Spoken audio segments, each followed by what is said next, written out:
గౌరవ ముఖ్యమంత్రి గారు మన మంత్రులు కలిసినప్పుడు మాకు చెప్పారు, ప్రతిపక్ష హోదా లేకపోయినా, ప్రతిపక్ష ఇక్కడ ఈరోజు హౌస్కి రాకపోయినా మనమే ప్రతిపక్షం అనుకోవాలి, ప్రజల తరపున నిలబడాలి, ప్రజల తరపున పోరాడాలి, ప్రజల సమస్యలు తెలుసుకోవాలి, ప్రజలు కావాల్సిన చట్టాలు మనం తీసుకురావాలని చాలా స్పష్టంగా చెప్పారు. దానికి మీ సహకారం చాలా చాలా అవసరమని మిమ్మల్ని నేను కోరుతున్నాను.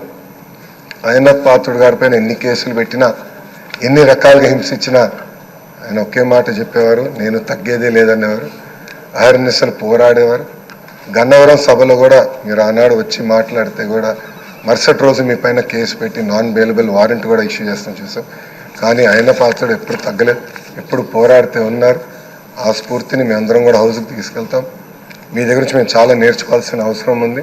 సో మా లాంటి యువకుల్ని ఈ హౌస్లో మీరు గైడ్ చేయాలని ఈ సభాముఖంగా కోరుకుంటూ